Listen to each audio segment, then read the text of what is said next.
So we are reading Power versus Force, the Hidden Determinants of Human Behavior by Dr. David Hawkins. We are on the introduction right now. Page number 36 of the book and page 21 of the PDF.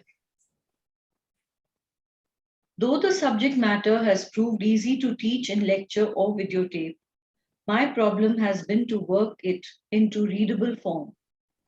The proofs can be complex. The demonstrations, however, are ultra simple. Children get it right away and follow with delight. There's nothing here that is surprising to them. They have always known they were connected to the database. We adults have merely forgotten it. The inherent genius of the child is close to the surface, which is why it was children who saw that the emperor was not wearing new clothes. Genius is like that. So again, while we are growing up, right, we are open, we are totally connected. We are not, there is no layering of opinions and other stuff which is there. So the children have more freedom of expression, of understanding, of knowing. And most of the time, children connect very powerfully with spiritual stuff. It's we adults that, put the parda between them and divinity. The more we allow children to daydream, to connect, the better off they are and the better off we are at the end of the day.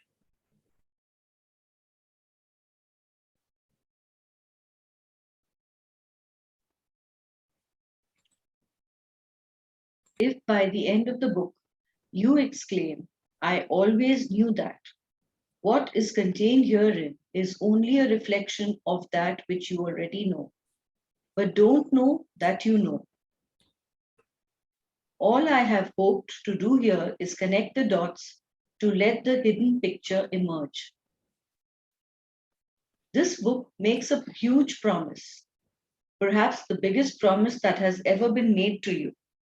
It can provide you the means by which you may detect if you are being misled. You need never read a book or buy into any major teaching again without testing it first.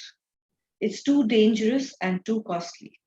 So what he's saying is that everything can be tested. Now, if you're buying a book, you can actually test at what level of consciousness it's operating at and then buy the book. If it is operating at a lower level of consciousness than you, then there's literally no use of buying that book. So we always need to progress, right? If you're buying a vegetable, whether it'll serve you or not. If you're buying clothes, for example, you can actually test whether it will work for you or not.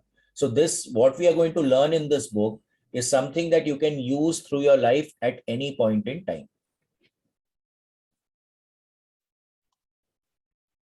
The level of truth of this work. Sorry, 1 second. Yeah, go ahead. The level of truth. No, this is not working. Sorry. Yeah, go ahead. The level of truth.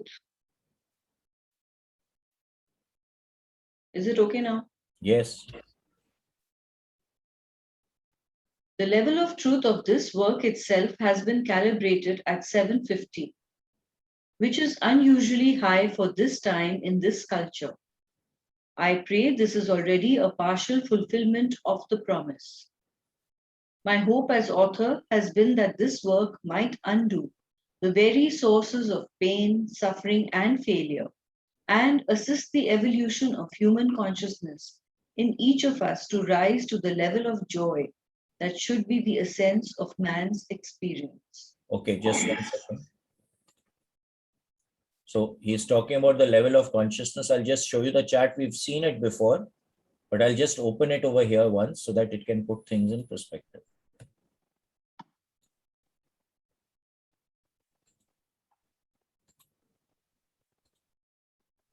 Okay, can you all see? This is, sorry. Yes. Shimla, mute yourself. Okay, so this is the chart. This is the level of consciousness, okay? And these are the numbers. So where he said, over here, he says that the level of consciousness of this book has calibrated at 750, that means it's in the state of enlightenment, right? So it's going to really connect us with the enlightened state, right? Pure consciousness, self. We are connecting with our deeper self, right? Now, something can calibrate at a lower level. And then when it calibrates at a lower level and we are operating at a higher level, this may not work for us. Now, if something needs to manifest, and to manifest, we can actually calculate it. I mean, using kinesiology and other tools, that to manifest something, it needs to be operating at 310, but we are operating at 150. This is never going to manifest. So it becomes a very powerful tool for us to be able to understand and discern that what are we wanting to manifest and what is the level of consciousness we need to be at to be able to manifest that thing that we want to manifest. Shivangla, you can share again. Can I ask a question? Yes, of course, Shubha. How can we measure our level of consciousness? Absolutely. That's the idea. That's what we are going to be seeing and learning how to. With any tool or with some? We did kinesiology yesterday, right? So you can use it, kinesiology, and there is another simpler technique, which is not there in this book, but I will teach you how to be able to do it for yourself. It's called the ring. All right. Thank you.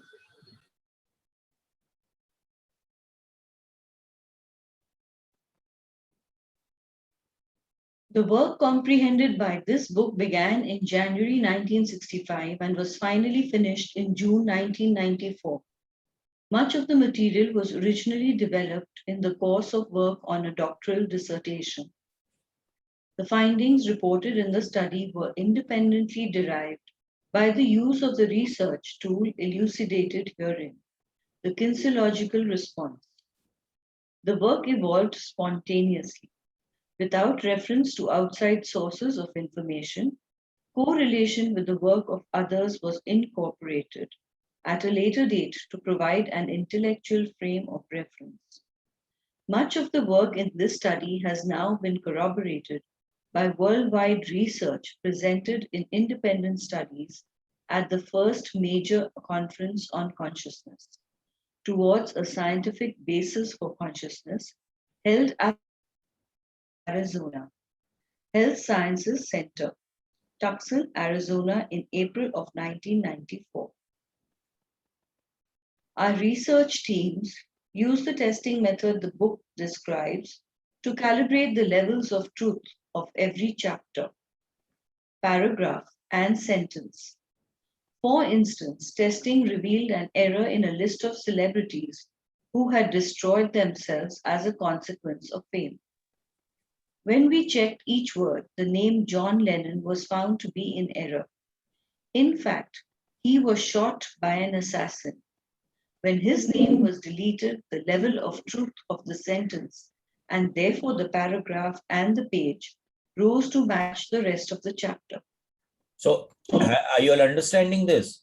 Now, using the testing processes in the book, they tested the book itself. So if there was something which was not true, it tested lower than what it normally should have. So when they corrected the mistake, automatically the level shifted again.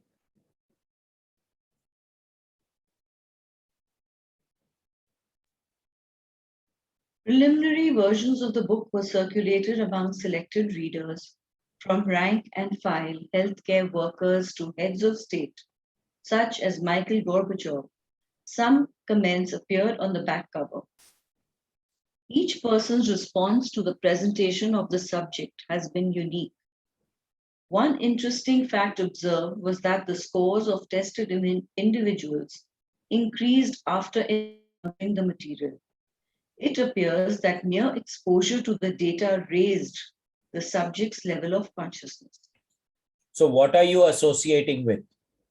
If you're associating with something that is operating at a higher level of consciousness than you, then automatically, because of that influence, your level of consciousness is also going to go up.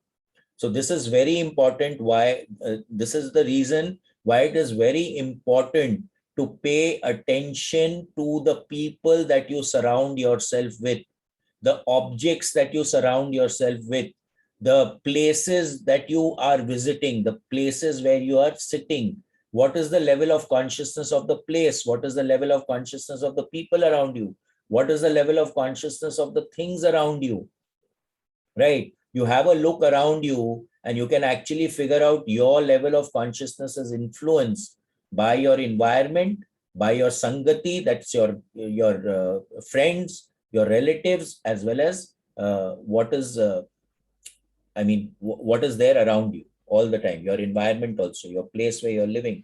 Some places have a very high field.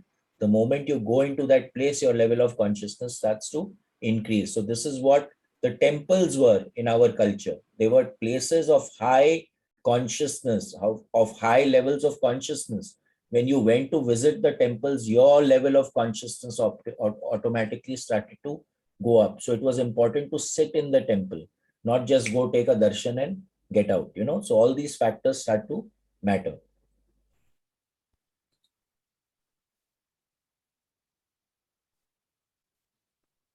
Because the implications and practical applications of the work are so varied, and any aspect of the material can be expanded and focused to suit the interests of a given audience, portions of it have lent themselves clinically to presentations for various special interest groups.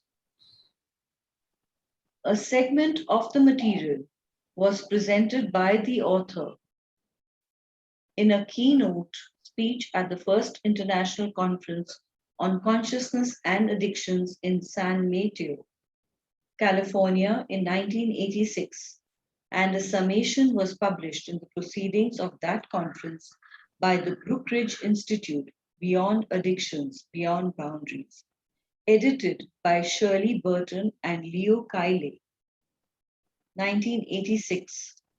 An expanded version was given in a 4-hour videotaped lecture on conscious and addictions at the Second National Conference on Consciousness and Addictions in San Francisco in 1987.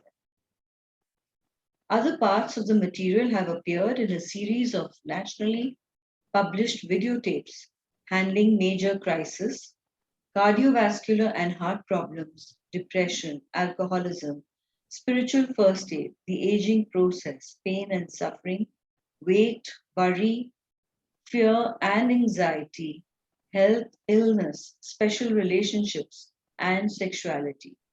Coleman Publishers, Amityville, New York, 1984 to 1986. Some of this material was presented during 3-hour weekly lectures given at an alcohol and drug rehabilitation center over a 5-year period, Sedona Villa of Camelback Hospital. This is the first time the anatomy of consciousness itself has been delineated in pure form in its entirety, without attenuation to the interests of a specific audience. David Hawkins, MD, PhD. The Institute of Advanced Theoretical Research, Sedona, Arizona, 1995. Okay, so the book I have actually has a updated kind of a preface and thing. But anyway, the, the point is that this stuff can be used anywhere and everywhere. In all aspects of your life, you can actually use this process. Introduction. All human endeavor has the common goal of understanding or influencing human experience. To this end, man has developed numerous descriptive and analytical disciplines, morality, philosophy, psychology, and so on. Staggering amounts of time and money are invested in data collection and analysis in attempts to predict human trends. Implicit in this frenetic search is the expectation of finding some ultimate answer.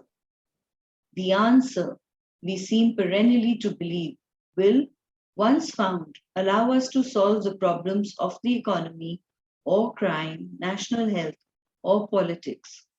But so far, we have solved none. So we are always looking for an answer which can solve all our problems, right? And naturally, no answer has been found.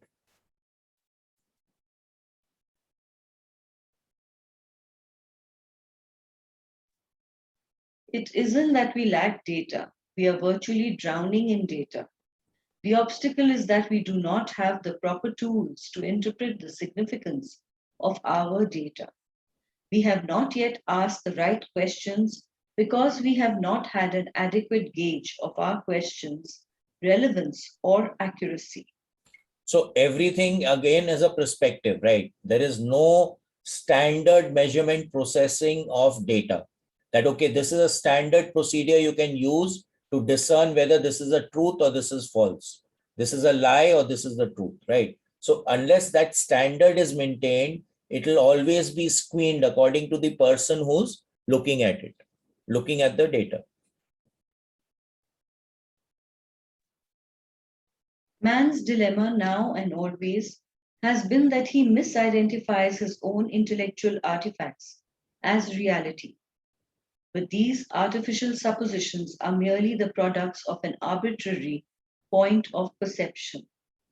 The inadequacy of the answers we receive is a direct consequence of the limitations implicit in the viewpoints of the questioner. Slight errors in the formation of questions result in gross errors in the answers that follow. So this is very important, right? What is an artifact? Like suppose we are doing brainwave, brainwave EEG recording, like in the mind mirror. Now, suppose a person moves the head, right? It will create an artifact in the reading. Why? That reading is not of your brainwave pattern. It has been created because of the shaking of the head. So anything that is not actual, right? And it is not something that can be collaborated by someone else is an artifact.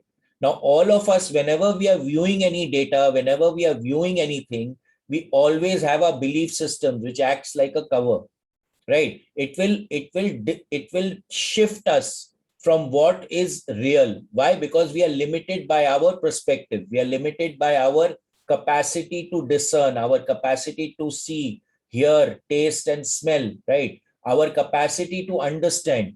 Now, today, if a person has never seen a mobile phone and suddenly you give the mobile phone to that person, there was a WhatsApp joke going on a few years back.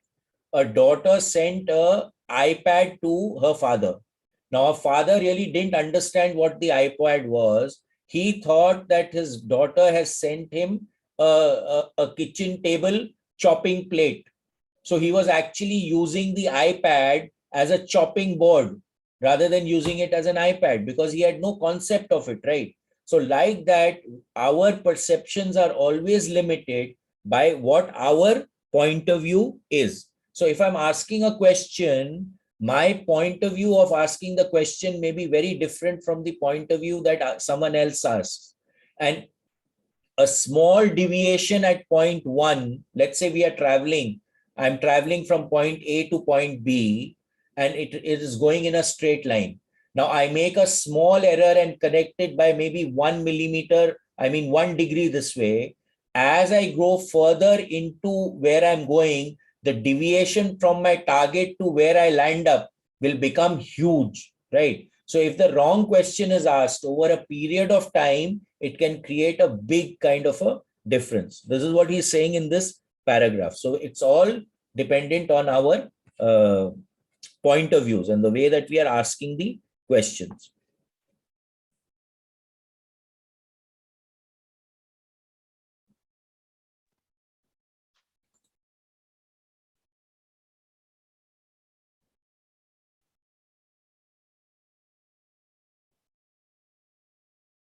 Shivangla, you're... Understanding does not proceed simply from examining data. It comes from examining data in a particular context. Data is useless until we know what it means. To understand its meanings, we need not only to ask the right questions, we also need the appropriate instruments with which to measure the data in a meaningful process of sorting and description.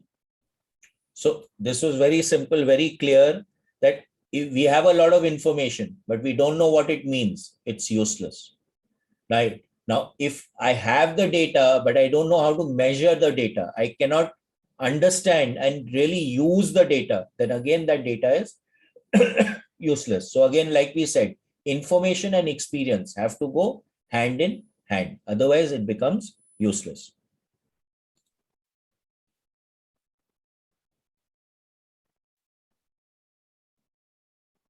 Most of human behavior has remained indecipherable, despite all attempts to understand it in depth.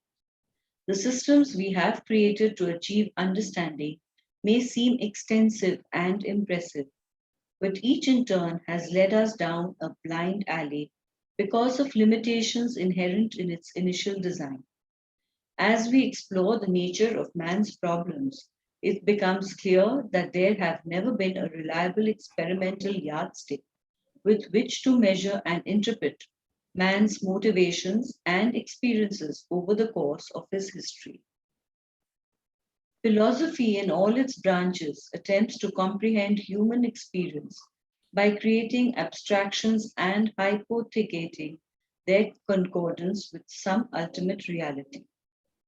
Political systems are all based on suppositions about relative human values, lacking any demonstrable factual basis. All systems of morality resolve into arbitrary attempts to reduce the enormous complexities of human behavior to simplistic categories of right and wrong.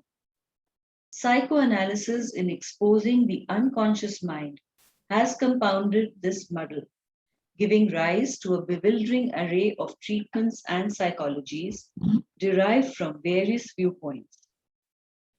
This ongoing babble of man's attempt to understand himself finally produces a semantic morass in which, in the end, anything one might say is probably true to some degree. Because of uncertainty about the exact nature of causality, even when measurable results are obtained, they are subject to being ascribed to factitious causes. The fatal Again, so there are many theories, many processes of looking at stuff, right? But ultimately, there is nothing which collaborates, which brings everything together so that we can make sense out of it, right? Everything has a limited amount of truth. Now, if you look at it from one perspective, it's true. You look at it from another perspective, it's false.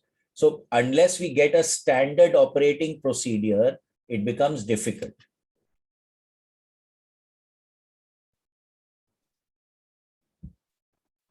The fatal faults of all thought systems have been primarily failure to differentiate between subjective and objective, 2. Disregard of the limitation of context inherent in basic design and terminology, 3. Ignorance of the nature of consciousness itself, and 4. Misunderstanding of the nature of causality. So again, these four things are very important. If there is no distinction, that we don't understand what is subjective and what is objective, when we are looking at something, always there's a flaw in the way that we are looking at it. So that again creates a problem. What is the state of the consciousness with which we are looking at it again creates an issue. And then misunderstanding what is actually causing something to happen. All these four create a big jhamela. It creates a big khichdi about what we are observing and how we are observing something. So clarity is not there.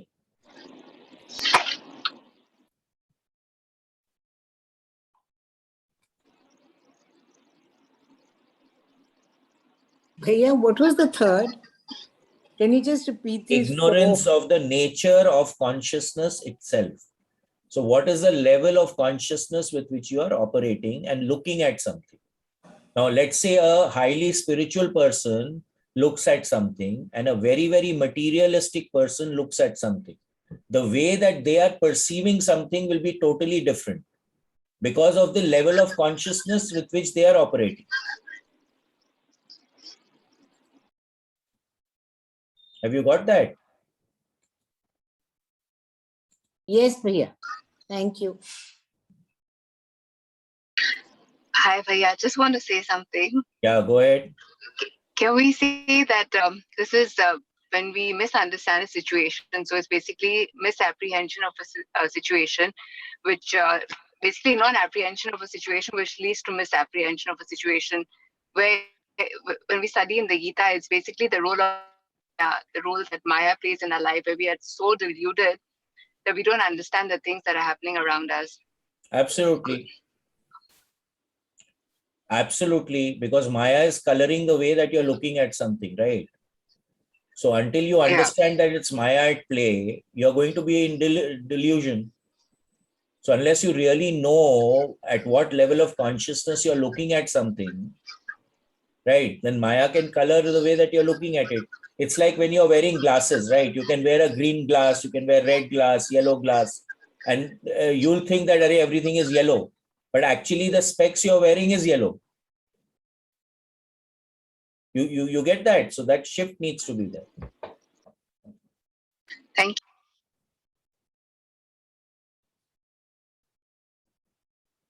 The consequences of these shortcomings will become obvious as we explore the major areas of human experience from a new perspective with new tools. Society constantly expends its efforts to correct effects instead of causes, which is one reason why the evolution of human consciousness proceeds so slowly. Mankind. Just 1 second. 1 second. Okay, so what does this imply? This is very important. Society constantly expends its efforts to correct effects rather than causes. So what? We are working on getting rid of the symptom, not the cause, right? So it's like, again, in allopathy, they're constantly treating the symptom. They don't treat the cause. So if you don't treat the cause, you will never sort out the problem.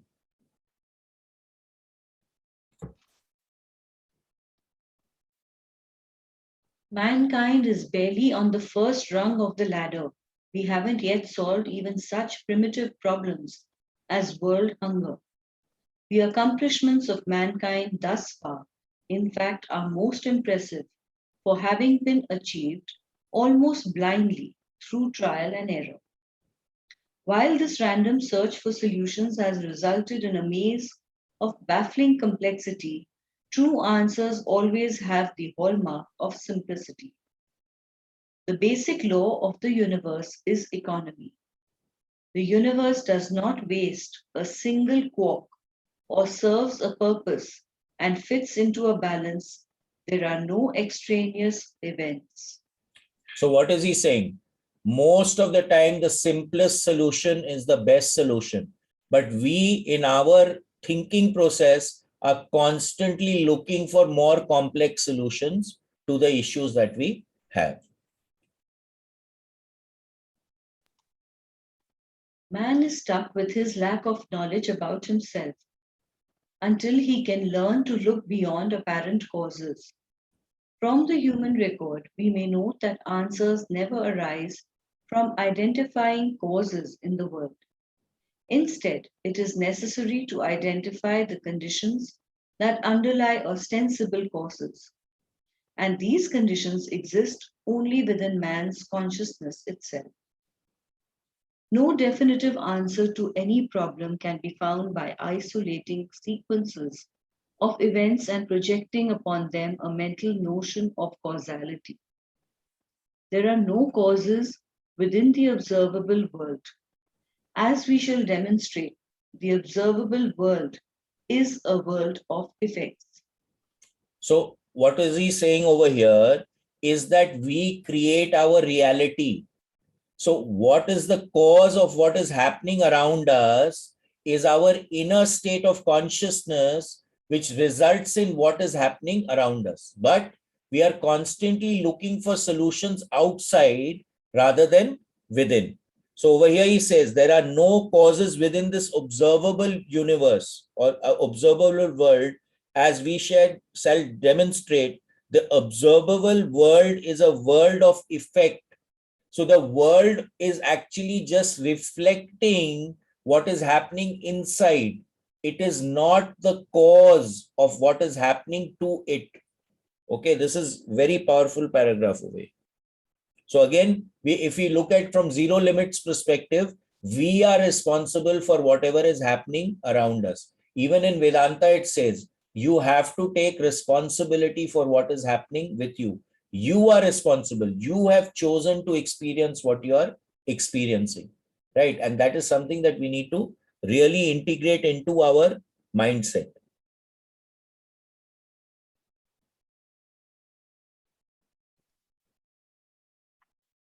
What is the human prognosis? Is society, by virtue of its own chaotic subsistence, a runaway juggernaut, inherently doomed? This prospect underlies a general social apprehension about the future. International polls indicate a high level of even in the most advanced countries. While the majority resign themselves to a pessimistic view and pray for a better life hereafter, the few visionaries who foresee a utopian future are unable to describe the means necessary to bring it about. Society needs visionaries of means, not dreamers of ends. Once we have the means, the ends will reveal themselves. So it's important to connect with the process. It's important to do what needs to be done rather than just having a vision of the end all the time, right? Yes, of course, we can have a vision of the end, but we need to engage the process. Otherwise, the end will never manifest. But if we use the right process, then the end will automatically manifest. The difficulty in finding effective means reduces itself on examination to our inability to discriminate the essential from the non-essential. Thus far, there has been no system affording a method by which to distinguish powerful and effective solutions from weak, ineffective ones. Our means of evaluation themselves have been inherently incapable of performing realistic appraisal. So at the end, right, if we are following the wrong process, we will never get to our destination. So having means to discern whether we are on the right track or not, and then taking corrective action is extremely important. And to date, we had no means of actually being able to discern that. So there was no testing process by which you could actually test whether you are doing the right thing or you're going in the right direction, right? If we can have that testing process, then automatically we can correct the way that we are moving.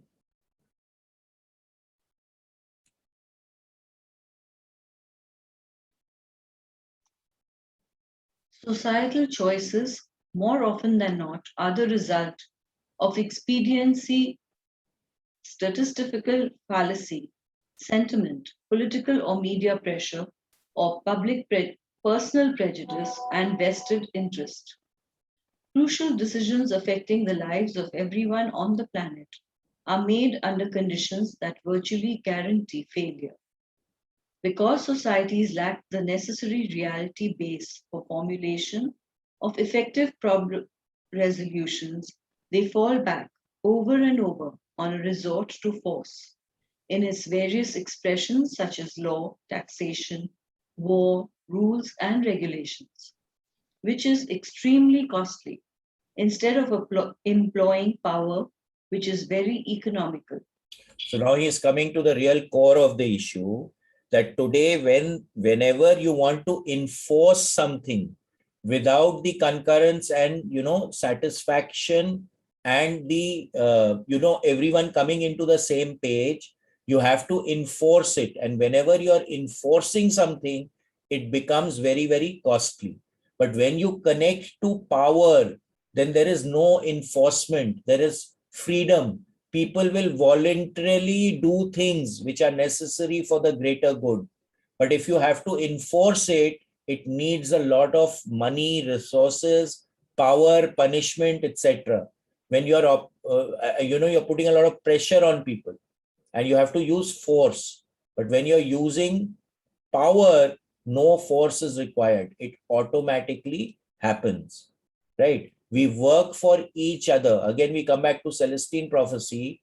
of the control dramas. Whenever control drama is playing out, it is the use of force. You're forcefully wanting to take energy from the other person. But when we start willingly giving each other energy, then automatically it becomes effortless because you're willingly giving it, the other person is willingly receiving it, and automatically willingly returning that energy to you. So there is growth. There is no wastage of power, or I mean energy, in the creation of extra resources.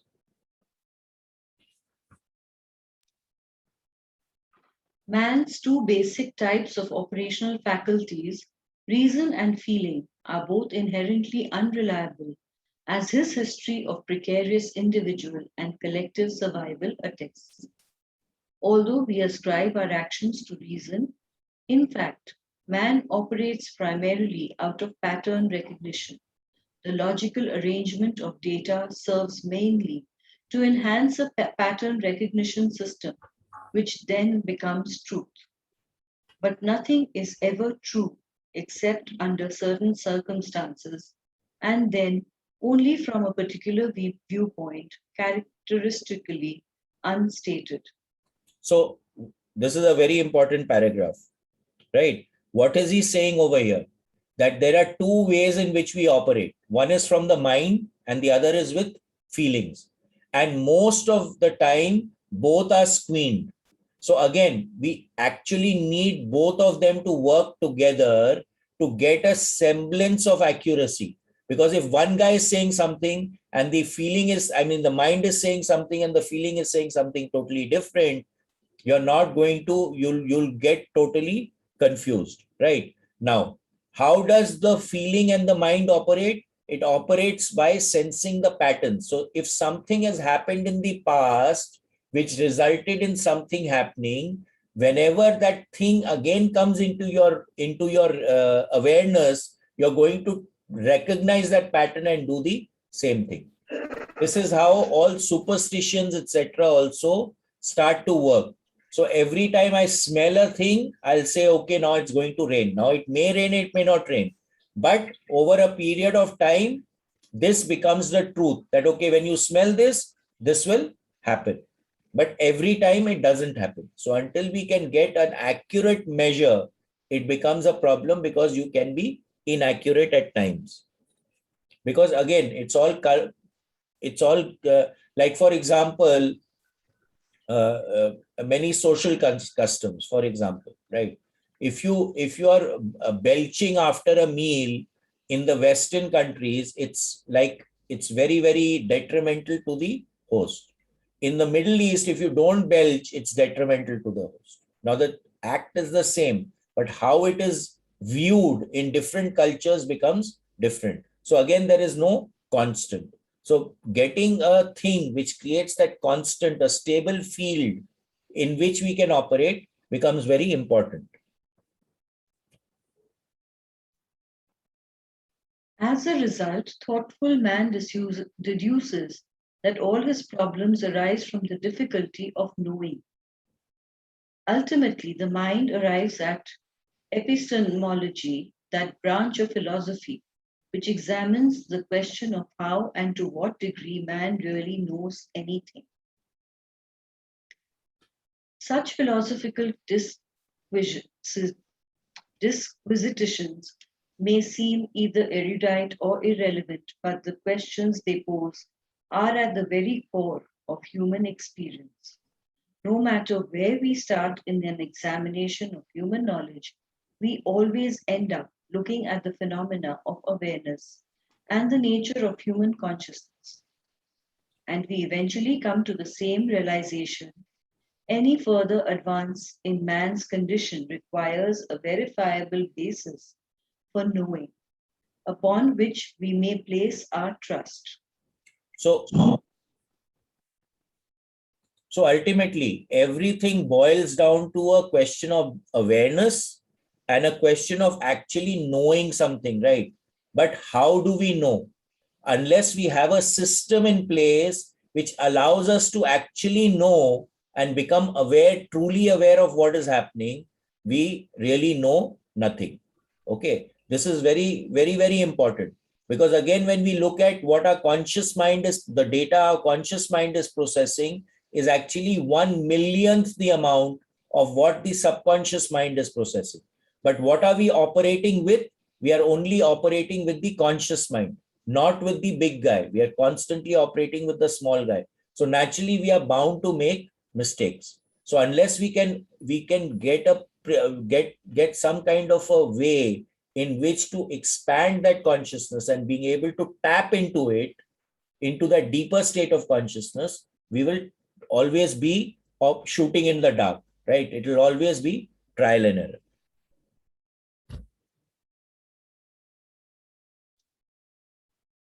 The main obstacle to man's development, then, is his lack of knowledge about the nature of consciousness itself.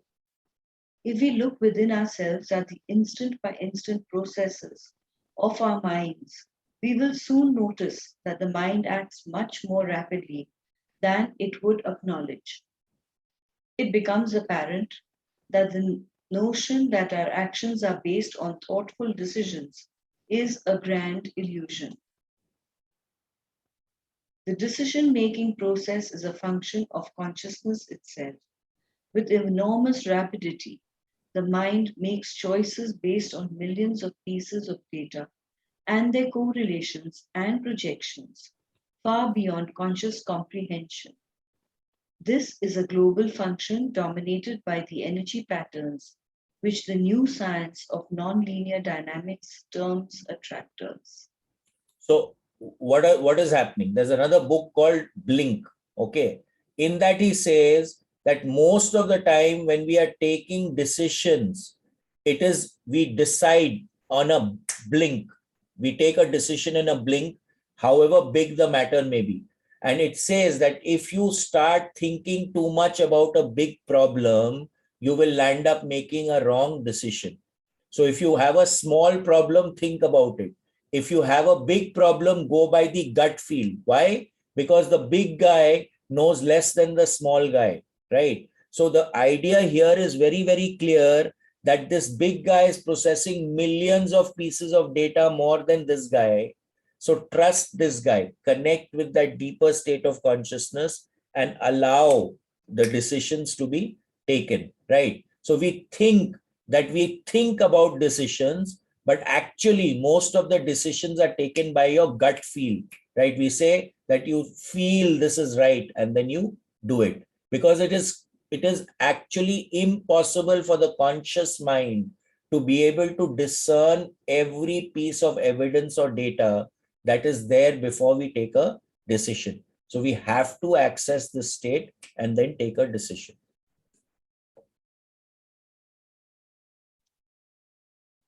Consciousness automatically chooses what it deems best from instant to instant, because that is ultimately the only function of which it is capable.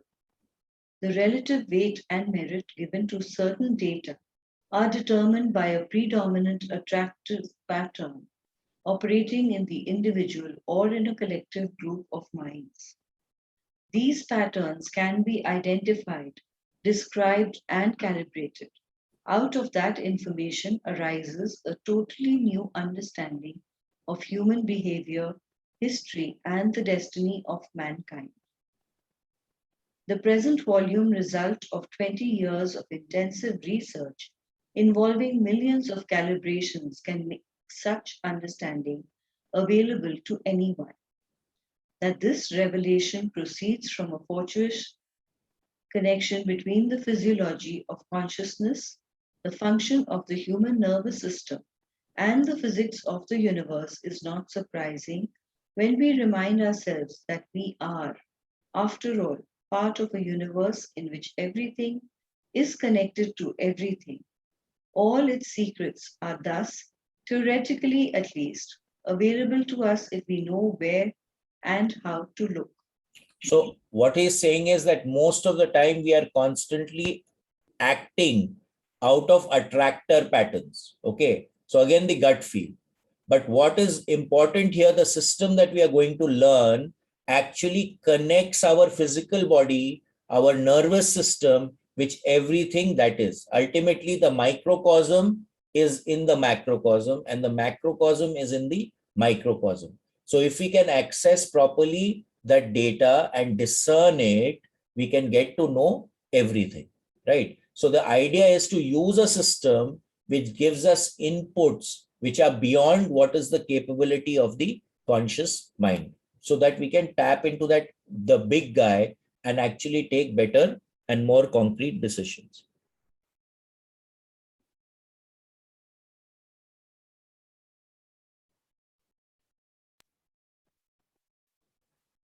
Can man lift himself by his bootstraps? Why not? All he has to do is increase his buoyancy, and he will effortlessly rise to a higher state. Force cannot accomplish that feat.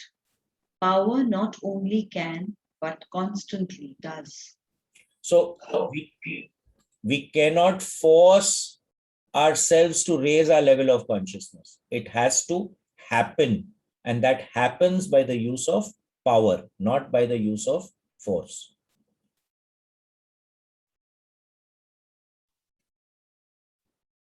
Man thinks he lives by virtue of the forces he can control. But in fact, he is governed by power from unrevealed sources, power over which he has no control. Because power is effortless, it goes unseen and unsuspected. Force is experienced through the senses. Power can be recognized only through inner awareness.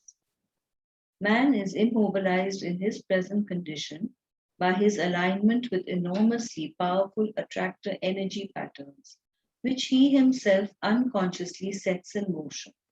So what is he saying this? That we are constricted by our belief systems, right? And we are the ones who create and keep being attached to our belief systems. So this is what it doesn't allow the power to come through till we are operating within our belief system. We have to let go of our belief systems and open ourselves up. This is something that Robert Monroe talks about in the Gateway Voyage. In the first section itself, he talks about this using a cartoon. It's really funny, but it actually is the basis of what we are doing over here. We have to transcend our belief systems. Yes, Rituji? No, Bhaiya, I'm Renu. here with Yeah, Renuji. my sister, so we Yeah. are on one. Bhaiya, I'm a little confused about this power and force. Force is actually just trying to do something, Correct. and power is raising your energy. So No, it's raising your energy, and that thing automatically happens. so that means Power is then what energy. is power then? Power is when you are operating at a higher state of power or a higher state of consciousness, then Higher things state of consciousness. yes, Okay. things automatically happen. There are so many people who shared, right? In even in the recordings where we had groups of people sharing how they're using the tools, so many people said, I don't know what is happening, but everything is happening. I don't know how So it is that is happening, power. but that is where power is operating, right? It's effortless. You've raised your level of consciousness, so everything is happening around you. You're not making it happen. So when you are making something happen, that is when you are using force. When it is happening on its own, power is operating. It becomes effortless. It is by when you're raising your consciousness, then the power increases. No. Bhaiya, just sorry. Can you repeat this? When you are making an effort, okay, you are using force. Right. Because you are expending energy. Yeah. That Okay. makes sense. Right? Now, when you operate out of power, the expenditure of energy is reduced because the effort is reduced. That's and okay, everything but what is automatically power? happens. But what is power? Power is something that you have to experience. Oh. Okay. It is something that is experienced, right? You're putting yourself into that state of consciousness in which everything just happens. You don't make it happen. It happens. So you have to raise your consciousness, Bhaiya, to get that to work. What are we doing? All the excursion programs, the resilience So that advantage is- program, somatic intelligence, Gurdjieff dance, whirling, this radical yoga. We are checking the pendulum. With the pendulum, we are discerning where we are blocked. Biofield tuning, everything is working on raising your consciousness level. Raising your consciousness. So basically, power is you achieve power by raising your consciousness. Again, don't start making equations like that. Okay. When if you're doing something effortlessly, you are operating out of power. When you are doing something using force, if it is effortful, you are using force. Okay. The idea is to shift from applying force to, or from effortfulness to effortlessness. Right. We've been talking about this all the time, right? Yeah, that Shifting bit from is okay. effortfulness to effortlessness. When you are doing things effortlessly, it is operating out of power. Power. When you are operating with effort, it is operating with force. Okay. Just keep it simple. Let's not complicate issues. Okay. When you enjoy doing something, are you making an effort? No. You're not using force. You're not Using force. You're not using force. Now you are forced to go and do something. Yes. Now are you using force? Yeah. Simple, right? Yeah. Right. Yes. I was just trying to find a word for power. For what it is. again, But don't now you've told me, complicate. you've explained me. Understand the concept, right? Let's not put words to it. Okay. When you understand the concept, you'll automatically get it. Okay. Right. But the simplest way is effortfulness to effortlessness. That's it. That's the transition. Okay. Thank you, Bhaiya. Thank you. Yeah. Effortlessness to effortfulness. Yeah, Hi, Bhaiya. Bhaiya. Yeah, bolo. Yeah, how do you know that you're operating from that state of consciousness? How do you know whether whatever you're doing, whether you're doing it effortlessly? Like supposing getting your children to do things, you can't do it effortlessly. You have to put in that effort, otherwise they don't listen.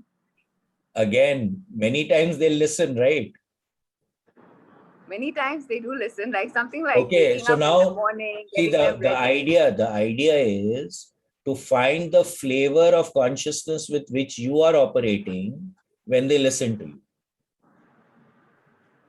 And what is your state of consciousness when they don't listen to you? Nahi samajh mein aaya. No, can you explain it better? Okay, you are telling your child not to get up, to get up, and the guy doesn't get up. For example, I'm just saying, okay. Yeah. Now let us say he really feels scared of his father, Yes. and his father tells him get up. Will he get up? Yes. Okay, so he is applying power and you are applying force. Oh, okay. Nahi samajh mein aaya. No, I'm trying to get it now. Yeah. I thought it's the other way around. What? Today, I was okay. understand this, right? You are making an effort to make him get up. Yes. Did your husband make the effort to make him get up? He just told him get up. He got up. Okay. I'm not saying that it will happen, but I'm just giving the example. Okay. Yeah, now I'm getting it. You get See the it? difference. Yeah. Yeah. But Bhaiya, that's not right. Why should a What? child be Arey, afraid where of... is wrong and right? I'm giving an example, bhai. Oh, yeah, in the example also, that Arey, should Baba, not to be make power. you understand. Okay, he gets up because of respect. Chalo. Okay. He gets up because of respect, then that's power. Absolutely. Yes. Okay. So does that mean you need to fear somebody to respect that person? Not fear. You respect. Shri But Mangala it's has here, I just think it's changed more the word clear. from fear to respect. See, when you have respect for someone, Shimangla is absolutely right in this Right. part. That today, when you have respect for someone, right, and that person tells you to do something, you'll do it because that person that person is operating out of power. But when you tell someone to do something and the person, you have to force the person to do it, you're operating out of force. Yes. Now I've got it. Understand when you operate out of power, it is effortless. Sometimes When you operate out of force, it is effortful. Basically, that's the game. yeah. So even out of love, if yeah, you can be a Out child of can love go- is power. Can I give Power. an example? Yeah, out that is power. power. Yeah. You know, you Yeah. can out of love that person may get Out of love is displeased. power, right? When you have to Yes. force someone to do something, it is No. when you're operating out of fear, then it is power. Force, Yes. that's force. Sorry, that is force. Sorry. Yeah. It's like a king, right? A king can rule his subjects out of power, which would be a loving kind of a relationship. The subjects will do what they need to do because out of respect, out of love for the king. And, Yeah, and yeah. another king can become a tyrant, right? He applies force, he puts fear into the people so that they do stuff. If given a Right. choice, they won't do it. Yes. So he's yes. applying force. Yeah. Whereas the king who operates out of magnanimity and still everyone does everything, that is out of power. Yeah. Okay. Now I've got it. Now Yeah. I've got it. Thank you. Thank you.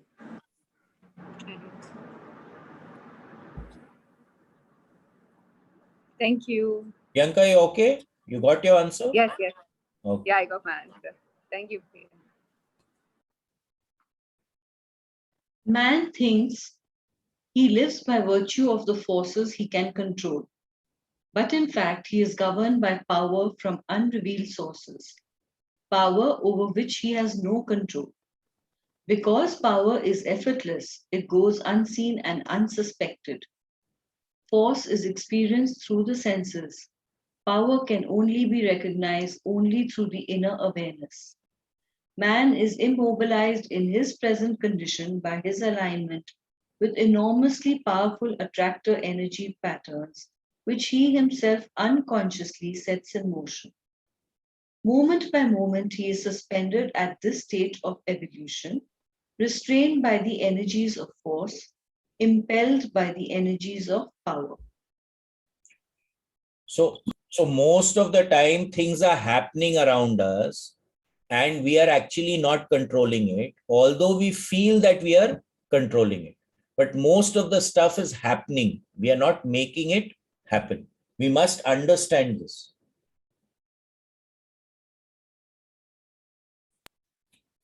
The individual is like a cork in the sea of consciousness. He doesn't know where he is, where he came from, or where he is going, and he doesn't know why. Man wanders about in his endless conundrums, asking the same questions century after century, and so he will continue, failing a quantum leap in consciousness. One mark of such a sudden expansion of context and understanding is an inner experience of relief, joy, and awe. All who have had such an experience feel afterwards that the universe has granted them a precious gift. Facts are accumulated by effort, but truth reveals itself effortlessly. Hopefully, through this book, the reader can comprehend and then prepare the conditions for such a personal revelation. To do so is the ultimate adventure. So again, when you have a spiritual experience, it just happens. Okay, you don't make it happen. But when you're accumulating data, when you're accumulating information, it takes effort to actually accumulate it.